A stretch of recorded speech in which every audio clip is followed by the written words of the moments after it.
Hay algo que nadie le explicó cuando compró su primer carro. El vendedor de la agencia le habló del precio, de las mensualidades, del consumo de combustible, le mostró los colores disponibles, le hizo firmar el contrato, pero nadie le mostró qué pasaba con ese carro en un choque frontal a 64 kilómetros por hora. Nadie le explicó que la columna de dirección podía penetrar el pecho del conductor si el impacto era suficiente. Nadie le dijo que la cabina donde él iba a pasar los próximos 15 años de su vida podía colapsar completamente en décimas de segundo, dejando cero espacio de supervivencia. México compró durante décadas carros que sus fabricantes sabían que eran peligrosos. Esta es la historia de los 10 más peligrosos que circularon por estas calles. Número 10. El Chevrolet Chevy. Nadie lo recuerda como carro peligroso. Y esa es exactamente la trampa. El Chevrolet Chevy fue durante casi 2 décadas el compacto de la clase media mexicana, el primer carro propio de toda una generación, el vehículo con el eslogan más pegajoso de los años 90. Y también fue, en su núcleo estructural, una plataforma diseñada en Alemania a principios de los años 90, que Volkswagen ya había actualizado en Europa, pero que General Motors mantuvo sin modificaciones significativas de seguridad pasiva durante toda su vida comercial en México. El contexto era el México de 1994, cuando el Chevy llegó como importación española. El país todavía no exigía normas de seguridad equivalentes a las europeas, lo que permitió a GM vender en México una versión del Opel Corsa B, que no habría pasado las pruebas de choque que Europa ya comenzaba a exigir en esa época.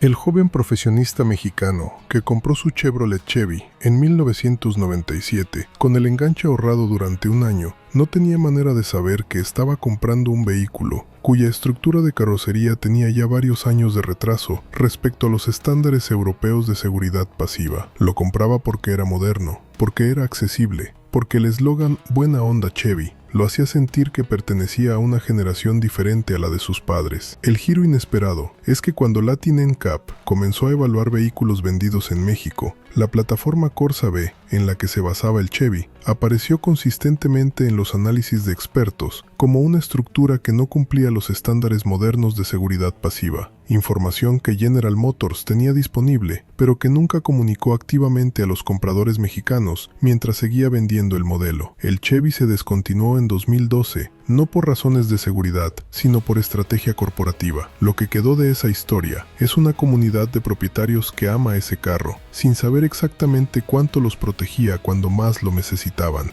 El Chevrolet Chevy también tuvo una particularidad relevante en términos de seguridad que muy pocos propietarios conocieron. La generación C2, diseñada en México en 2004, incorporó algunas mejoras de rigidez estructural respecto al modelo original, pero siguió sin tener bolsas de aire de serie en ninguna de sus versiones básicas durante la mayor parte de su vida comercial. Mientras que en Europa el Opel Corsa de la misma generación ya incluía bolsas de aire frontales como equipamiento estándar desde mediados de los 90, el Chevy mexicano las ofrecía solamente como opción costosa en sus versiones de mayor precio, accesibles para una fracción de sus compradores reales. 2 carros del mismo origen técnico, 2 estándares de equipamiento de seguridad distintos para 2 mercados con diferente poder regulatorio. Del carro que fue peligroso sin que nadie lo dijera en voz alta, al vehículo que fue peligroso y cuya peligrosidad fue documentada públicamente sin que su fabricante actuara durante años. Hay una diferencia entre la negligencia silenciosa y la negligencia deliberada. Número 9. El Ford Maverick mexicano. La planta de Cuautitlán, Estado de México, fabricó el Ford Maverick para el mercado mexicano desde 1970 hasta 1982. Era un sedán compacto de 2 puertas diseñado originalmente en Estados Unidos a finales de los años 60 como respuesta a los compactos importados que empezaban a ganar mercado. Motor de 4 cilindros, precio accesible, suficiente espacio para una familia pequeña. Lo que ningún manual de ventas mencionaba era la columna de dirección. En los automóviles de esa época, los años 60 y 70, la columna de dirección era una barra rígida que conectaba directamente el volante con la caja de dirección. En un choque frontal, esa barra rígida no se colapsaba ni se desviaba. Transmitía directamente la energía del impacto hacia el conductor, con el volante como punto de concentración. El resultado en accidentes reales era consistentemente el mismo: fracturas de esternón,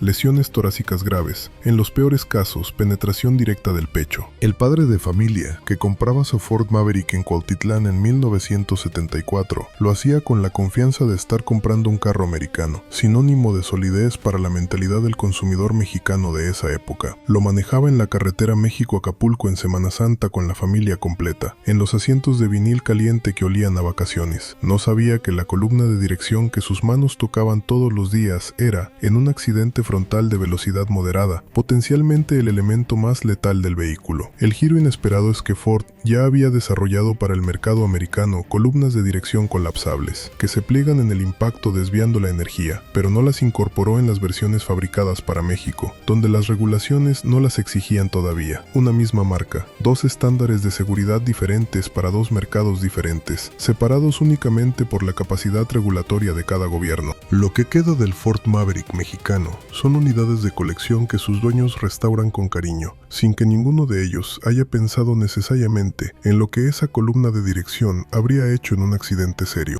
El Ford Maverick mexicano también tuvo un capítulo específico que ilustra perfectamente la lógica de doble estándar de las corporaciones automotrices en México. Exactamente al mismo tiempo que la planta de Cuautitlán fabricaba el Maverick para México sin columna de dirección colapsable, la planta americana de Ford ya había implementado esa tecnología en sus modelos equivalentes para el mercado estadounidense, porque la regulación NHTS lo exigía. No era una tecnología nueva ni experimental ni costosa, era una modificación establecida y probada que Ford aplicaba en sus propios vehículos en otro mercado, pero que no incorporó en la versión mexicana porque el gobierno mexicano de esa época no la exigía y porque el diferencial de costo reducía los márgenes en un mercado ya de por sí competitivo. Del carro americano que tuvo dos estándares de seguridad distintos según el mercado, al sedán japonés que se diseñó en los años 50 y se siguió vendiendo como nuevo durante 3 décadas, hay una progresión de negligencia que cruza continentes y décadas sin perder consistencia. Número 8. El Datsun 1200. Este es el caso más complejo de esta lista, porque el Datsun 1200 fue, en muchos sentidos, uno de los mejores carros que circularon por México en los años 70. Económico, confiable, fácil de reparar, casi indestructible mecánicamente, y al mismo tiempo fue uno de los más vulnerables en caso de accidente. La razón es directamente proporcional a su principal virtud. Pesaba 800 kilos. 800 kilos de acero distribuidos en una carrocería de dimensiones mínimas, con el motor ocupando la mayor parte del espacio disponible bajo el cofre, dejando muy poco margen para zonas de deformación en los extremos del vehículo. En física de accidentes, el peso del vehículo y la rigidez de su estructura son directamente proporcionales a la protección que ofrecen al ocupante. Un carro de 800 kilos que choca contra uno de 1400 kilos, como un Dodge Dart o cualquier sedán americano de esa época, absorbe la mayor parte de la energía del impacto porque su estructura tiene menos masa que resistir la deformación. El empleado bancario que compraba su Datsun 1200 en 1973 con el préstamo del sindicato lo elegía precisamente porque era el carro más económico del mercado, que un mecánico podía reparar sin herramientas especiales. Lo manejaba por las calles del Distrito Federal, por las carreteras de 2 carriles del interior del país, confiando en ese motor que nunca fallaba. Lo que no sabía, y lo que los fabricantes de todos los compactos económicos de esa época tampoco comunicaban, es que la misma economía de materiales que hacía al Datsun 1200 accesible era la misma que lo hacía vulnerable. Menos acero significaba menos masa, y menos masa significaba menos protección en el tipo de accidentes más comunes en carretera. El giro inesperado es que Nissan sí tenía en desarrollo para el mercado japonés versiones con mayor contenido de acero en puntos clave de la carrocería, pero que el diferencial de costo no justificaba aplicarlas en las versiones destinadas a mercados emergentes, donde el precio de entrada era el factor decisivo de compra. Lo que queda del Datsun 1200 en México es la memoria de un carro extraordinariamente confiable, que protegía menos de lo que sus propietarios merecían. El Datsun 1200 tiene también un elemento de historia comparada, que lo sitúa en perspectiva correcta. La misma base técnica del Datsun 1200 fue evolucionando en el mercado japonés con mejoras progresivas de seguridad estructural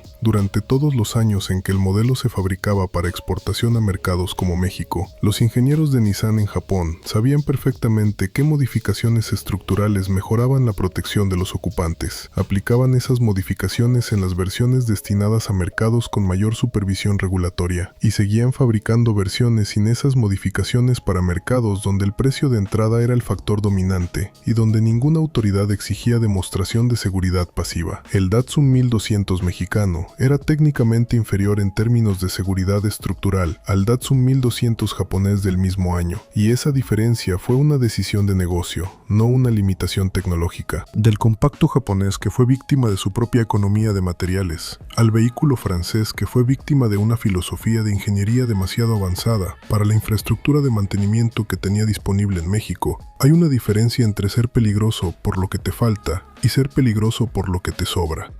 Número 7. El Renault 12. Técnicamente el Renault 12 no era un carro particularmente peligroso para los estándares de su época. Era un sedán europeo de tracción delantera, tecnología todavía innovadora para el mercado mexicano de los años 70, con motor de 1289 centímetros cúbicos y suficiente espacio para una familia de clase media. Lo que lo convierte en esta lista no es ninguna falla de diseño específica, sino una consecuencia práctica que Renault no anticipó suficientemente para el contexto mexicano. La especificidad de su mecánica, el sistema de suspensión delantera con doble pivote y el sistema de dirección de bolas recirculantes eran soluciones ingeniosas para un mercado europeo con talleres especializados y refacciones disponibles en tiempos razonables. En el México de los años 70 y 80, ese mismo nivel de especificidad se convertía en un problema real de seguridad cuando el vehículo necesitaba mantenimiento y ese mantenimiento no se hacía correctamente porque el taller local no tenía el equipo o el conocimiento necesario. La familia mexicana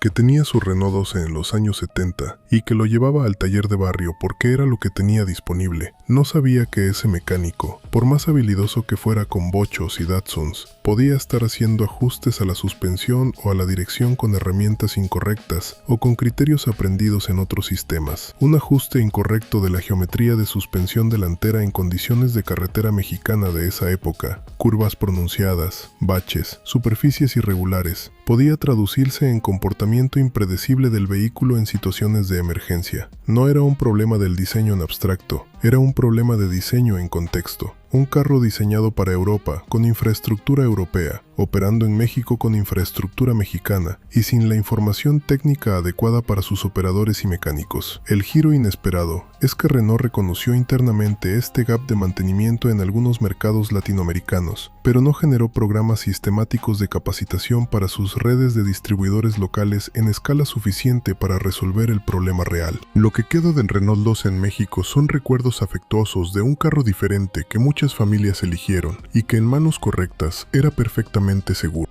El Renault 12 también dejó en México una lección sobre la responsabilidad de los importadores respecto a la capacitación de sus redes de servicio. Cuando Renault salió de México en 1986, los concesionarios que cerraron no transfirieron sistemáticamente el conocimiento técnico específico del Renault 12 a talleres independientes. Ese conocimiento simplemente se dispersó. Algunos mecánicos lo retuvieron, otros lo perdieron, creando una situación donde propietarios de Renault 12 que necesitaban mantenimiento especializado después de 1986, tenían que encontrarlo en circuitos informales sin ninguna garantía de que el trabajo se hacía con los estándares que la mecánica específica del vehículo requería. Del carro francés que fue peligroso por el contexto en que operaba, al compacto americano que fue peligroso porque su fabricante decidió activamente que México no merecía los mismos estándares de seguridad que sus otros mercados. Hay una diferencia entre la negligencia por omisión y la negligencia por decisión consciente. Número 6. El BAM Gremlin. La historia de seguridad del BAM Gremlin empieza con Ralph Nader. En 1965, el abogado y activista norteamericano publicó el libro Unsafe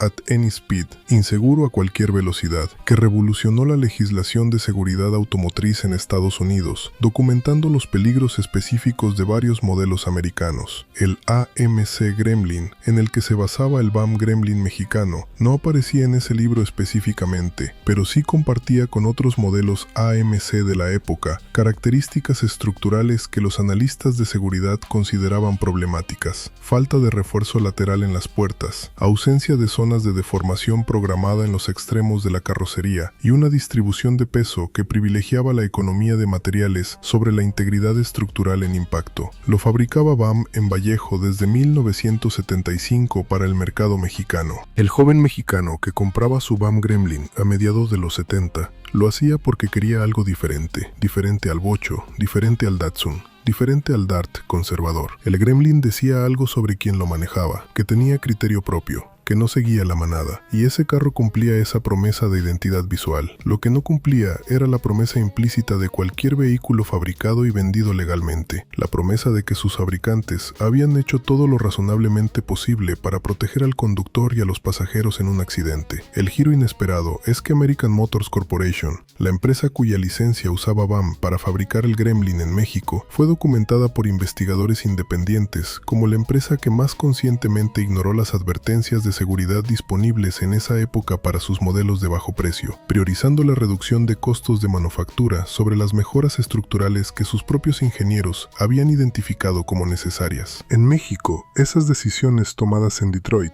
llegaban directamente al consumidor mexicano, sin ningún filtro regulatorio local que exigiera estándares mínimos. Lo que queda del BAM Gremlin son piezas de colección que sus actuales propietarios cuidan con más atención de la que el fabricante original puso en su seguridad. El BAM Gremlin también ilustra perfectamente el problema de la transferencia de responsabilidad en las alianzas de fabricación. Cuando BAM producía el Gremlin bajo licencia de AMC, los estándares de seguridad aplicados eran los de BAM, es decir, básicamente los que el gobierno mexicano exigía, que en esa época eran considerablemente menos estrictos que los americanos. AMC, como licenciante, no tenía obligación legal de exigir que BAM aplicara los mismos estándares que en Estados Unidos, y BAM, como empresa con participación accionaria gubernamental, operaba con criterios donde el precio de acceso para el consumidor mexicano tenía mayor peso que los costos adicionales de mejoras de seguridad no exigidas. En resultado, fue un carro que legalmente cumplía con todo lo requerido en México y que al mismo tiempo habría tenido serias dificultades para venderse legalmente en el mercado americano de esa misma época. Del compacto de identidad propia que fue inseguro por decisiones corporativas conscientes, al vehículo alemán de tracción trasera que fue inseguro por una limitación de diseño que su fabricante corrigió en todos sus mercados excepto en México, hay una distancia que se mide en vidas y en decisiones que nadie tomó para protegerlas.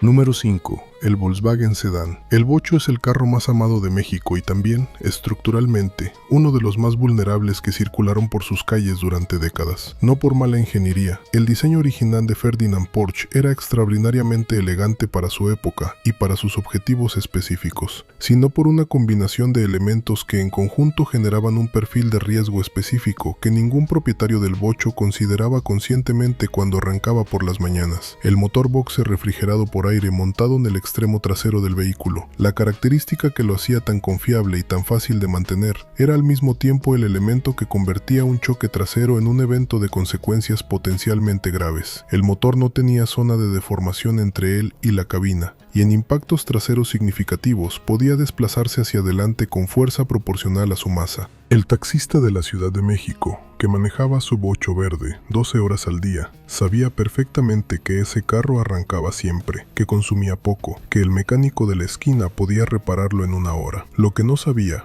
porque nadie se lo había dicho nunca de manera directa, es que la cabina donde pasaba esas 12 horas diarias no tenía nada estructuralmente diseñado para absorber la energía de un impacto lateral de un vehículo más pesado. Las puertas del Bocho no tenían refuerzo de acero, los pilares que sostenían el techo no estaban diseñados para resistir un vuelco, y el volante que sus manos tocaban todo el día estaba conectado a una columna de dirección que en un choque frontal serio podría transmitir la energía directamente hacia el conductor. El giro inesperado es que Volkswagen sí actualizó el diseño del escarabajo en Europa durante los años 60, incorporando mejoras de seguridad pasiva, refuerzos en puertas, cambios en la columna de dirección, que no fueron implementadas sistemáticamente en las versiones fabricadas en Puebla durante toda su vida comercial. La versión que México amó durante 36 años era estructuralmente inferior en términos de seguridad pasiva a versiones contemporáneas del mismo modelo fabricadas en otros mercados. Lo que queda es el amor que México siente por ese carro, amor completamente justificado por todo lo que el Bocho representó, y la pregunta incómoda de cuántas de esas historias de accidentes que todos conocemos de alguien que conocemos habrían tenido un final diferente, con mejores estándares de seguridad.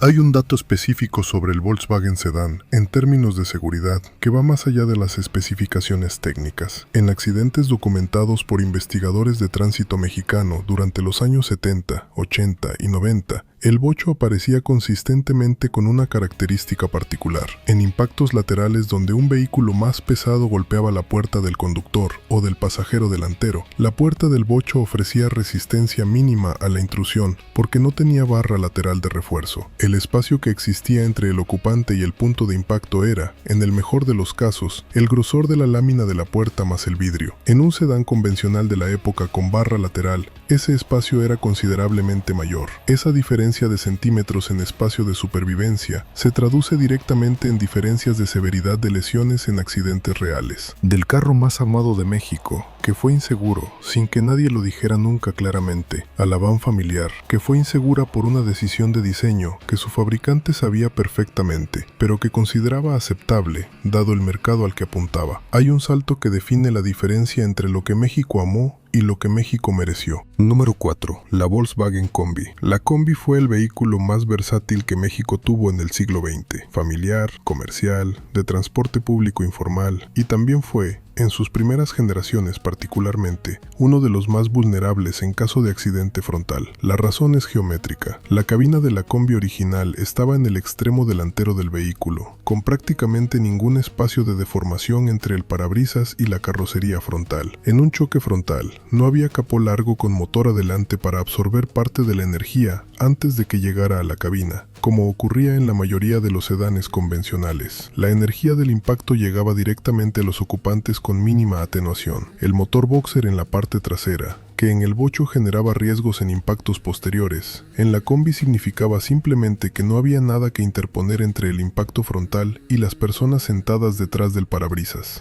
La madre de familia que viajaba en la Combi familiar a Acapulco en Semana Santa, sentada en el asiento delantero junto al conductor, no estaba en la misma posición de riesgo que si viajara en un sedán convencional con motor delantero. Estaba en la posición de mayor riesgo del vehículo, la más cercana al punto de impacto potencial en un choque frontal, sin ningún elemento estructural significativo entre ella y ese impacto. Las primeras generaciones de Combi ni siquiera incluían cinturones de seguridad de serie. Las versiones más modernas fabricadas en Puebla mejoraron progresivamente algunos elementos de seguridad, pero nunca resolvieron el problema geométrico fundamental de la posición de la cabina. Volkswagen lo sabía. De hecho, ese problema geométrico específico fue una de las razones oficiales que la empresa citó para justificar el cierre de la línea de producción en Puebla en 1995. La carrocería no podía cumplir las normas de seguridad modernas sin un rediseño completo que cambiaría fundamentalmente la esencia del vehículo. Lo que queda de la Combi en México es una nostalgia enorme y completamente justificada, y la paradoja de amar profundamente algo que en determinadas circunstancias podría habernos lastimado seriamente. La historia de seguridad de la Volkswagen Combi también tiene un capítulo particularmente relevante para la audiencia mexicana que la usó como transporte familiar. En los viajes largos, la carretera México-Cuernavaca, la México-Puebla, la México-Guadalajara con sus curvas y pendientes, la Combi familiar cargada con 2 adultos y 3 o 4 niños en asientos posteriores sin cinturones de seguridad de serie, representaba una configuración de riesgo que ningún manual de usuario describía con la claridad que merecía. Los niños que iban en los asientos traseros en un accidente frontal seguían viajando hacia adelante con la velocidad del vehículo mientras el vehículo frenaba bruscamente, sin ningún elemento estructural entre ellos y el impacto excepto los asientos delanteros. Esa dinámica de impacto no es específica de la Combi, es el problema que los cinturones de seguridad resuelven en cualquier vehículo, pero la ausencia de cinturones de serie en las primeras generaciones, combinada con la posición de la cabina en el extremo del vehículo, la hacía especialmente seria. De la van familiar que fue geométricamente vulnerable en impactos frontales, al sedán de trabajo que Nissan fabricó durante décadas, sabiendo que no superaría ninguna prueba de choque moderna. Hay un escalón de gravedad que separa la limitación de diseño de la negligencia activa documentada. Número 3. El Dodge Dart de Toluca. Este es el caso más doloroso de esta lista, porque el Dodge Dart fue durante décadas sinónimo de confiabilidad mecánica en México, y esa reputación absolutamente merecida envejecida en términos de motor y durabilidad, coexistió durante todo ese tiempo con deficiencias estructurales de seguridad pasiva que sus propietarios nunca llegaron a conocer completamente. El motor Slant 6 de 6 cilindros inclinados 45 grados que equipaba al Dart fabricado en Toluca desde 1969 era prácticamente indestructible. Los mecánicos mexicanos lo describían con precisión: ese motor no se puede matar. Esa reputación de durabilidad mecánica construyó una confianza absoluta en el vehículo que se extendía, de manera no del todo justificada, a todos sus aspectos, incluyendo su capacidad para proteger a los ocupantes en un accidente. El taxista de provincia que prefería el Dart sobre cualquier alternativa disponible lo hacía por razones prácticas impecables. El motor era indestructible, las refacciones las conseguía en cualquier parte del país, y el mecánico de cualquier ciudad mediana conocía ese motor de memoria. Esas razones eran completamente válidas y siguen siéndolo. Lo que el taxista no consideraba, porque nadie lo invitó a considerarlo, era la columna de dirección rígida sin colapso progresivo, la ausencia de zonas de deformación planificada en el frontal del vehículo, la falta de refuerzo lateral en las puertas y la ausencia absoluta de cualquier sistema de retención pasiva más allá del cinturón de 2 puntos, que muchos propietarios ni siquiera usaban porque no era obligatorio. El giro inesperado, documentado por investigadores de seguridad vial que analizaron accidentalidad mexicana de los años 70 y 80, es que el Dodge Dart aparecía consistentemente en estadísticas de accidentes graves, precisamente por la combinación de su popularidad masiva, millones de kilómetros recorridos al año en todo el país, con sus limitaciones estructurales de seguridad pasiva. Un motor que nunca fallaba, en un cuerpo que en un accidente serio no protegía lo suficiente. Hoy el Dodge Dart original mexicano es objeto de restauración apasionada, que honra perfectamente el legado de ese motor extraordinario, sin que ninguno de sus actuales propietarios piense necesariamente en lo que ese chasis habría hecho en un impacto lateral a 80 km/h. Hay también un elemento de la historia del Dodge Dart de seguridad que pocos conocen: el cinturón de 2 puntos que equipaba a las versiones mexicanas de los años 70. Los cinturones de 2 puntos solo pasaban por la cadera del ocupante, no el cinturón diagonal de 3 puntos que cruza hombro y pecho que hoy conocemos como estándar. En un accidente frontal, el cinturón de 2 puntos retenía el cuerpo desde la cadera hacia abajo, pero el torso y la cabeza seguían viajando hacia adelante con la inercia del impacto. El resultado en accidentes reales era frecuentemente lesiones cervicales graves. El cuello absorbía la energía que el cinturón no retenía, a pesar de que el pasajero técnicamente llevaba cinturón. Chrysler tenía disponible la tecnología de cinturón de 3 puntos. Volvo la había patentado y liberado para uso libre de toda la industria en 1959, pero no la incorporó en las versiones mexicanas del Dart durante años porque el gobierno mexicano no la exigía y porque representaba un costo adicional que la empresa prefirió no asumir. Del Dart que fue mecánicamente inmortal y estructuralmente limitado al bocho, que fue confiable y vulnerable al mismo tiempo, por razones distintas, hay una constante que aparece en cada historia de esta lista. Las personas que manejaban estos carros merecían saber más de lo que les dijeron. Número 2. El Volkswagen Sedán Taxi. La historia de seguridad del bocho como taxi merece su propio capítulo separado de la historia del bocho como carro familiar, porque la exposición al riesgo era completamente distinta. El taxista que manejaba su bocho verde 12 horas diarias, 6 días a la semana, en las calles más congestionadas de la Ciudad de México, acumulaba en un año una cantidad de kilómetros y de situaciones de riesgo equivalente a lo que un propietario promedio de vehículo familiar manejaba en 5 o 6 años. La probabilidad de accidente por unidad de tiempo era directamente proporcional a esa exposición, y en cada kilómetro de esos 12 millones que los 100,000 taxis bocho de la Ciudad de México acumulaban colectivamente cada día, el conductor estaba sentado en un vehículo con las limitaciones estructurales que ya describimos, sin refuerzo lateral, sin zona de deformación posterior, con columna de dirección no colapsable, en condiciones de tráfico donde los impactos laterales, traseros y frontales eran eventos cotidianos más que excepcionales. El taxista del bocho verde de los años 90 en la Ciudad de México tenía una relación específica con el riesgo que ningún otro usuario de ese carro tenía. Lo manejaba tanto que había desarrollado reflejos y anticipación que compensaban parcialmente las limitaciones del vehículo. Conocía exactamente cuánto espacio necesitaba para frenar, exactamente cómo reaccionaba la dirección en condiciones de emergencia, exactamente cuáles eran los límites del carro antes de que el carro perdiera el control. Ese conocimiento acumulado no eliminaba el riesgo. Ningún conocimiento del conductor compensa la ausencia de zonas de deformación en la carrocería, pero sí lo reducía comparado con un conductor menos experimentado en el mismo vehículo. El giro inesperado es estadístico y documentado. La tasa de mortalidad de taxistas en la Ciudad de México durante los años de dominio del bocho taxi era significativamente más alta que la de otros sectores de trabajadores del transporte público que operaban vehículos con mayor protección estructural. Esos taxistas asumían un riesgo diferenciado que nunca fue completamente cuantificado públicamente ni reconocido formalmente por ninguna de las instituciones que los regulaban. Lo que queda de esa historia es la imagen perfecta del bocho verde, uno de los íconos visuales más poderosos de la Ciudad de México en el siglo XX, y el silencio sobre cuántos de sus conductores pagaron un precio desproporcionado por la belleza de ese ícono.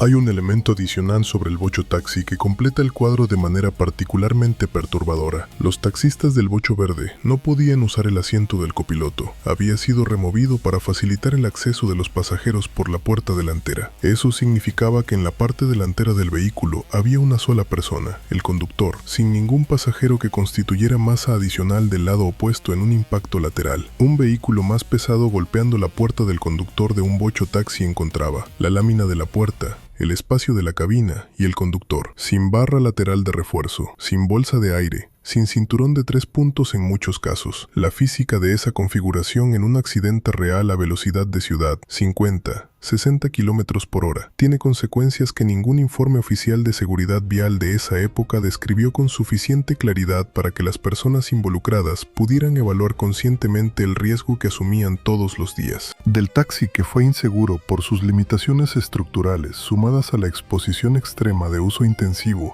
al carro que fue el caso más documentado y más denunciado de negligencia corporativa en la historia de la seguridad automotriz mexicana, hay un solo paso: el paso de lo implícito a lo explícito, de lo silenciado a lo que ya no se pudo silenciar más. Número 1. El Nissan Tsuru. No hay manera más directa de decirlo. El Nissan Tsuru es el caso más documentado de negligencia corporativa en materia de seguridad automotriz en la historia de México. No porque haya sido el único carro peligroso, esta lista entera demuestra que no lo fue, sino porque fue el caso donde la secuencia completa de negligencia quedó completamente registrada, fue cuestionada públicamente, fue respondida con años de silencio corporativo y finalmente fue forzada a resolverse por la presión de organizaciones independientes que no aceptaron las respuestas que Nissan había dado durante demasiado tiempo. 2.800.000 unidades vendidas en México entre 1984 y 2017. El automóvil más vendido en la historia del país, y el automóvil que Latin NCAP calificó con 0 estrellas, la peor calificación posible, no una, sino 2 veces, con años de distancia entre ambas evaluaciones. El taxista que compraba su Nissan Tsuru en los años 90 o en los 2000 hacía el cálculo correcto con la información que tenía disponible: precio de entrada bajo, refacciones económicas y disponibles, motor confiable, mecánicos que lo conocían en cualquier ciudad del país. Era la decisión racional en las condiciones del mercado mexicano. Lo que ese taxista no sabía, lo que Nissan sabía y no comunicó, es que en un choque frontal a 64 km por hora contra un obstáculo fijo, la cabina del Tsuru colapsaba completamente, comprometiendo todo el espacio de supervivencia, no parcialmente, completamente. La prueba de Latin NCAP de 1996 documentó esto por primera vez. La prueba de 2014 lo documentó nuevamente. En 2016, las organizaciones IIHS, Global NCAP y Latin NCAP realizaron la prueba más mediática de todas: choque frontal entre un Nissan Tsuru de 2015 y un Nissan Versa de 2016. Ambos fabricados en México, ambos de la misma marca. El Versa absorbió el impacto con sus zonas de deformación modernas. El Tsuru colapsó completamente. El conductor del Tsuru, en un accidente real, habría muerto o sufrido lesiones incompatibles con la vida. El conductor del Versa habría sobrevivido. El giro inesperado no es el resultado de la prueba. Ese resultado era completamente predecible, y Nissan lo sabía. El giro inesperado es la respuesta de Nissan. David Ward, secretario general de Global NSAP, fue completamente directo en su declaración pública. Esta decisión de cesar la producción de un vehículo tan inseguro es muy tardía. Hace 3 años, Latin NCAP realizó la prueba de choque de este modelo, y el resultado fue de 0 estrellas. Nissan se ha tomado demasiado tiempo en reconocer que la venta de automóviles de bajos estándares es inaceptable. Latin NCAP documentó que el Tsuru estuvo involucrado en más de 4.000 accidentes fatales en México solamente entre 2007 y 2012. 4.000 muertes en 5 años en un solo modelo de vehículo. vehículo, y Nissan siguió fabricándolo y vendiéndolo en México, mientras sus clientes en Estados Unidos conducían versiones del mismo segmento con 6 bolsas de aire y carrocerías con zonas de deformación progresiva. Lo que queda del Tsuru en México son 2.800.000 unidades que todavía circulan como vehículos de segunda mano, porque ningún decreto obligó a retirarlas de circulación, y la certeza de que esa historia de negligencia documentada y denunciada durante años es la razón por la que México comenzó a exigir finalmente estándares mínimos de seguridad para los vehículos que se fabrican y venden en su territorio. La respuesta que México dio a esta historia, la historia de 10 carros peligrosos que circularon por sus calles sin que sus compradores supieran suficientemente qué estaban comprando, no fue inmediata ni fue suficiente. Las reformas regulatorias que siguieron al escándalo del Tsuru en 2016 avanzaron en la dirección correcta. Normas de emisiones más estrictas, requisitos básicos de seguridad pasiva que comenzaron a exigirse en los años siguientes, mayor transparencia en las evaluaciones de Latin NCAP.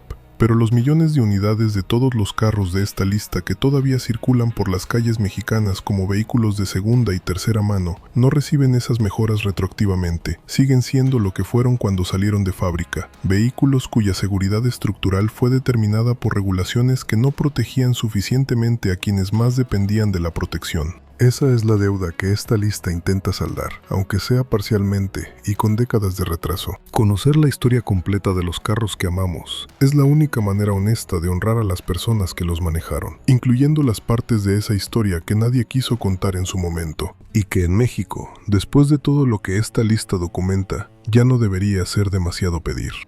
Eso es, en el fondo, lo único que esta lista pide: información completa para decisiones informadas, que es lo más básico que cualquier consumidor merece de cualquier mercado que se llame justo. Mientras tanto, los carros de esta lista siguen circulando. En alguna colonia de alguna ciudad mexicana, en este preciso momento, hay un Tsuru siendo manejado como taxi de aplicación, un bocho restaurado que su dueño saca los domingos, una combi haciendo su ruta de siempre, y sus conductores merecen saber exactamente lo que esta lista cuenta, no para dejar de manejarlos, esa es su decisión, sino para tomar esa decisión con toda la información disponible, que es lo que siempre merecieron. 10 carros, 10 historias de seguridad que nadie contó en el momento correcto, 10 fabricantes que sabían más de lo que comunicaron, 10 mercados, el mexicano entre ellos, que recibieron versiones de esos carros diseñadas para cumplir con los mínimos exigidos localmente, no con los estándares que sus ingenieros consideraban adecuados. Esa brecha entre lo mínimo exigido y lo técnicamente posible es exactamente el espacio donde se escribió esta lista, y es exactamente el espacio que las regulaciones de seguridad modernas están tratando, con décadas de retraso, de cerrar definitivamente. Y esa historia más completa,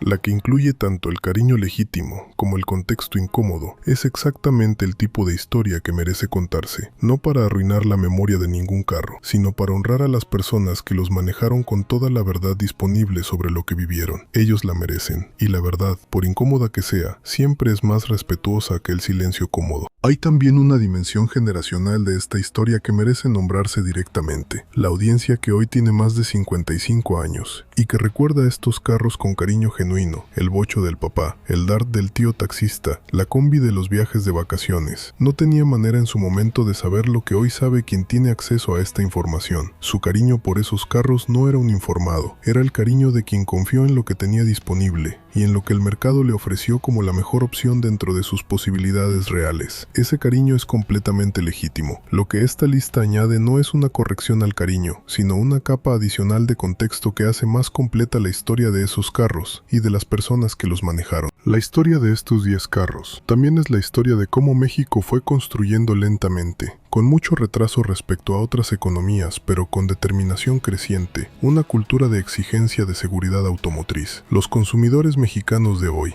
que revisan las calificaciones de Latin NCAP antes de comprar un vehículo nuevo, están haciendo algo que sus padres y abuelos nunca pudieron hacer, porque ese sistema simplemente no existía. La información que hoy está disponible en un clic fue durante décadas inaccesible para quien compraba el carro que podía pagar con lo que ganaba. Entender esa brecha entre la información que los fabricantes tenían y la información que los compradores recibían es entender exactamente por qué esta lista existe y por qué importa recordarla. Esa pregunta, ¿por qué nadie les dijo?, no tiene una respuesta única, tiene 10 respuestas, una por cada carro de esta lista. Algunas son sobre vacíos regulatorios que nadie llenó porque hacerlo tenía costos políticos. Otras son sobre decisiones corporativas que pesaron márgenes de ganancia contra vidas humanas y eligieron los márgenes. Otras son sobre sistemas de información que no existían. No había internet, no había Latin NCAP, no había manera fácil de que un comprador en Guadalajara en 1975 supiera lo que los ingenieros de Tokio o de Detroit sabían sobre el carro que estaba a punto de firmar. Y algunas, las más incómodas, son sobre un sistema donde quien tiene el poder de fijar los estándares mínimos de seguridad, los gobiernos, las corporaciones, los reguladores, eligió consistentemente estándares que protegían más los márgenes comerciales que las vidas de los consumidores. México mereció siempre mejores estándares. Las personas que manejaron estos 10 carros merecieron saber exactamente lo que estaban comprando. Esa deuda no se salda con nostalgia, se salda con regulación mejor, con transparencia mayor, con la certeza de que lo que ocurrió en esta lista no debería volver a ocurrir, y con la memoria honesta de que ocurrió, porque olvidarlo sería la manera más cómoda de repetirlo. Estos 10 carros tienen en común algo que ninguno de sus vendedores mencionó en el momento de la compra, que las personas que los manejaron merecían saber más. Merecían saber que la plataforma que compraban tenía un retraso de 10 años respecto a los estándares de seguridad del país donde fue diseñada, que la columna de dirección que tocaban todos los días podía penetrar su pecho en un accidente moderado, que el fabricante sabía desde años antes que el carro no pasaría ninguna prueba de choque seria, que las versiones equivalentes que se vendían en otros países incluían elementos de seguridad que a ellos no les ofrecieron porque las regulaciones mexicanas no los exigían y los márgenes de ganancia no los justificaban. No es nostalgia por los carros, es la pregunta que se merecen quienes los manejaron. ¿Por qué nadie les dijo?